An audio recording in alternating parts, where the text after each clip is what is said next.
அன்னையின் பக்தர்களே, அன்னை மரியாள் முதல் நற்கருணை பேழை. இயேசு கிறிஸ்து தான் இவ்வுலகை விட்டு செல்லும்போது தனது உடலையும் இரத்தத்தையும் நமது வாழ்வளிக்கும் உணவாக பானமாக தந்து சென்றார். இதன் நினைவாகவே நாம் ஒவ்வொரு நாளும் திருப்பலியில் அப்பம் பிடுகின்றோம், கிண்ணத்திலிருந்து பருகுகின்றோம். நற்கருணைக்கும் அன்னைக்கும் என்ன சம்பந்தம்? இந்த உலகில் தோன்றிய முதல் நற்கருணை பேழை நமது அன்பு அன்னை மரியாள்தான். மாபெரும் கடவுளின் மகனான இயேசுவை தனது கருவில் சுமந்து அகில உலகின் முதல் நற்கருணை பேழையாக திகழ்கின்றார் நமது அன்னை. நாமும் நமது தினசரி திருப்பலியில் இயேசுவின் உடலை பெறுகின்றோம். ஆனால் நாம் கடவுளின் பேழையாக மாறுகின்றோமா, வாழ்கின்றோமா?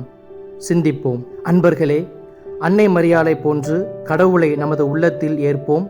நடமாடும் நற்கருணை பேழைகளாக வாழுவோம். நமது பயணத்தை தொடர்வோம். மரியே வாழ்க.